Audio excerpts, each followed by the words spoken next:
lady comedian. Most of my comedy is about lady things. I will be using the word moist. Mostly lady things like particle physics and existential philosophy. Don't get too excited, I'm mostly going to talk about fannies.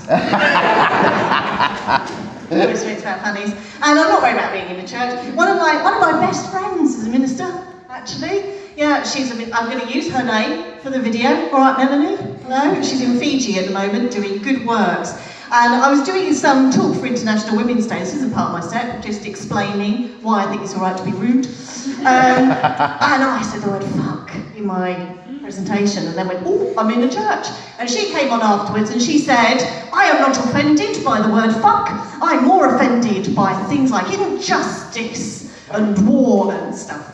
So, yeah, so I'm not worried about saying the word fuck or moist. I'm going to look at you every time I say the word moist. It's a great word. Moist gusset, that's what I say.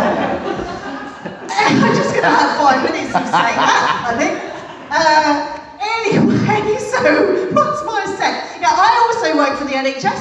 Woo! Yeah, people care slightly less about that now than they did a couple of years ago. But you probably love me now. You think I'm a doctor or a nurse or a paramedic.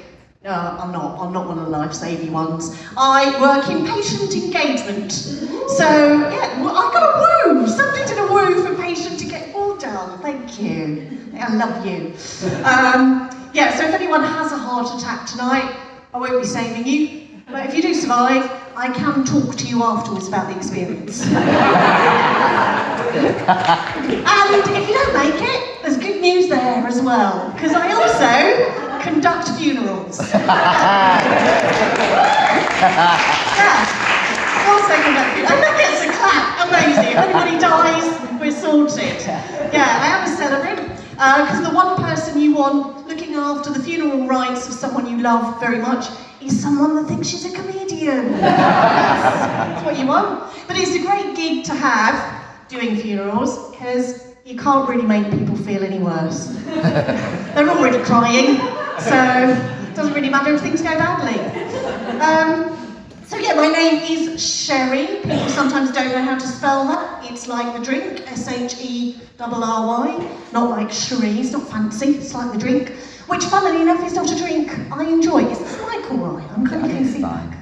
I'm shouting too much. I'm overexcited. I'm very excited. Very excitable person. Very excitable Tom. Very excitable.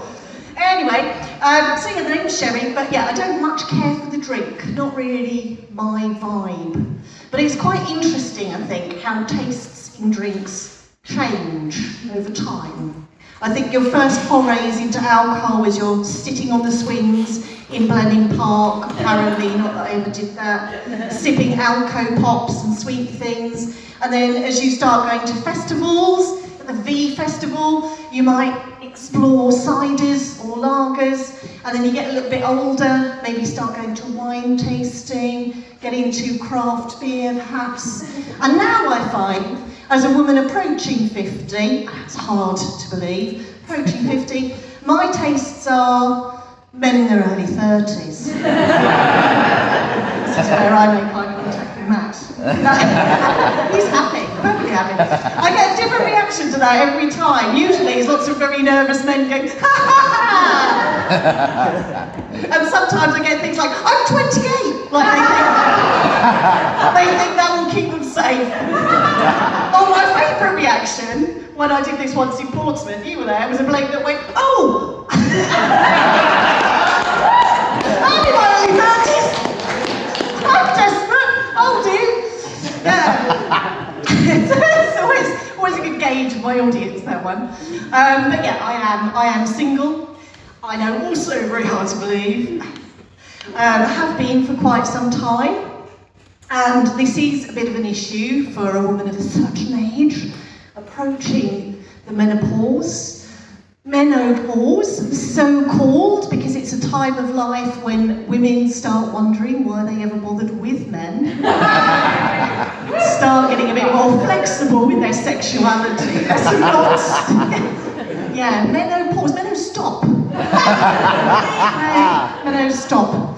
But it is a concern, and you do hear horror stories from older ladies telling you what you might have in store, and how they're the JJs now with Sandy Clam. Thank you, Ashley, for that one. You can tell that's an Ashley one, can't you? So basically what I'm saying is I need to get myself lots more action before I lose complete molecular and structural integrity of the old penis flytrap. Got that one on my own. Thank you.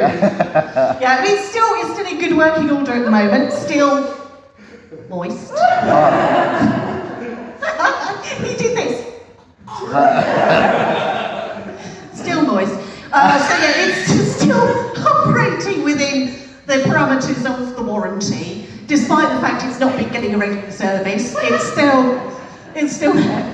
But we are approaching the time where I might need to think about returning it to the manufacturers. But before it doesn't even meet the standards of Facebook Marketplace. But with that in mind, 1 minute left. Brilliant. I've been talking about funnies too much.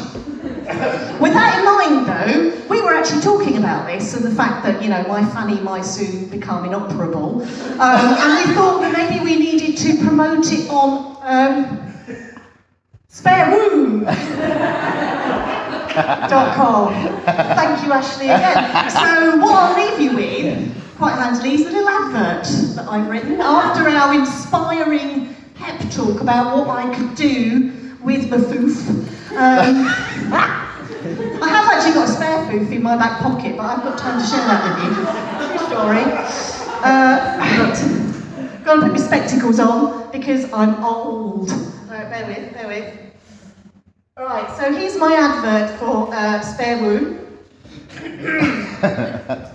Available for sale or rent. One much self-loved fandango. Amazing opportunity for a young go-getter. One careful owner, very little use, almost as new, still box fresh. It gets worse. Beautifully carpeted. Although patchy in places.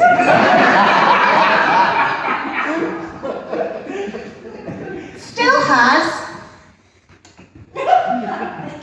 has original beef curtains.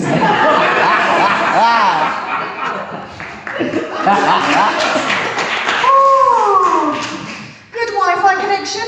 Well, it hasn't yet, but I do plan to get a man in. Easy access to large rear garden. Although that's also in need of some attention.